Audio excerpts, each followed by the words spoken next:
The art of being alone. 2. The pain of hiding your true self. The most painful and scariest thing in the world is to look in the mirror and not recognize the person staring right at you. The false hope that someday someone will magically show up, and the fear of looking like a weirdo make us do things that we never intended to do. Since childhood, we have learned that the kid who is alone is a weirdo. They're alone because no one chose them. We don't want to seem a weirdo. We don't want people to think that no one chose us. So what do? We start becoming like an ideal version of whom everyone loves. We start saying yes to things that we hate. We start dressing up in clothes that make us uncomfortable or out of our budget, but at the same time help us get noticed, accepted, and acknowledged. We start speaking the words we find cringy. We start saying things that are acceptable and popular.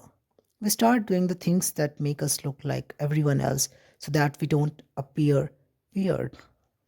We indeed become an ideal version of happy, cute little human whom everyone adores or at least no one makes fun of. But step by step, as we become like everyone else, we go far away from who we truly are. The more thought you give to to what people think of you, the less attention you give to what you want, what you like, what you think, and how you would like to enjoy life, and more importantly, what makes you you. It's like becoming a people pleaser without realizing it. The gap between who you truly were and who you have become in the hope to fit in grows so much that even you find it difficult to recognize yourself.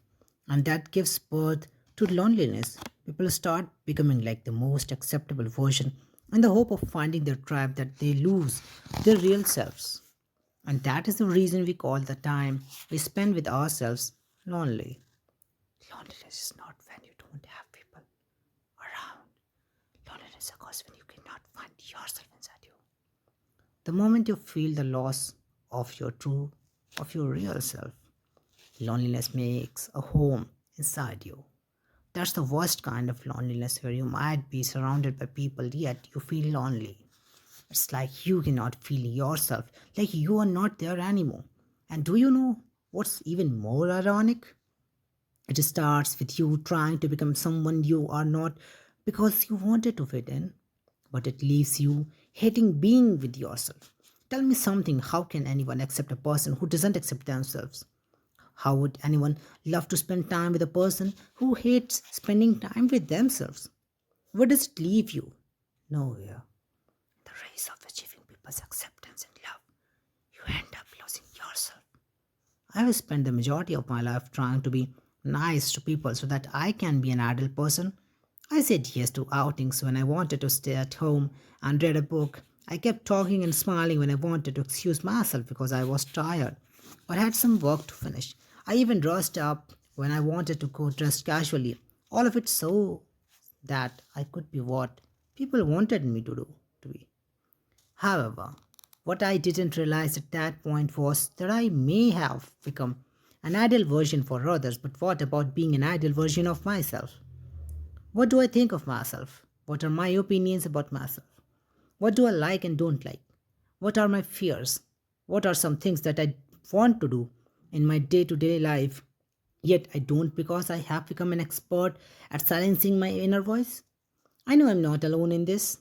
We all are the same. Since childhood, we have competed against each other. Whose child is cuter, smarter, or more intelligent? Either we try to be a perfect version of ourselves for our parents so that they can be proud of us, or we try to appear cool and fun so that we can be a part of the most popular group in college. We have run this race for so long that our real selves couldn't keep up with our pace of changing personalities. Our real self is hidden in deep inside under the layers of social and corporate etiquette.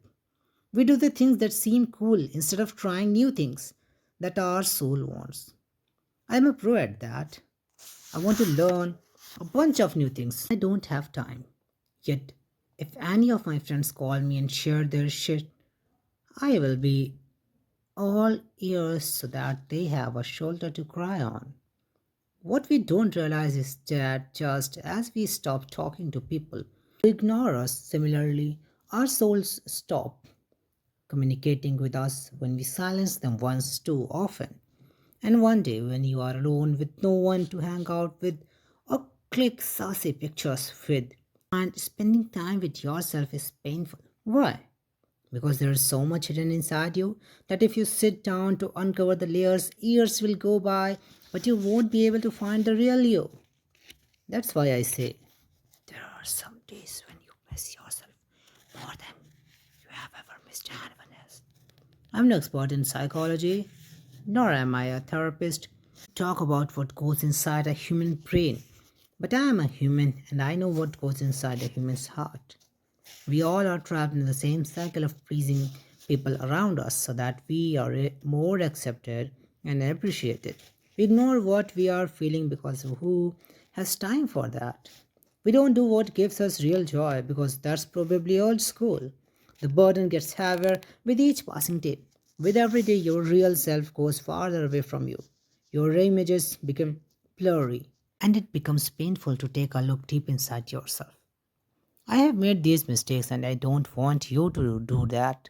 So, in the following chapters, we'll discuss how you can become more you, which will help you turn your alone time into solitude. Thank you.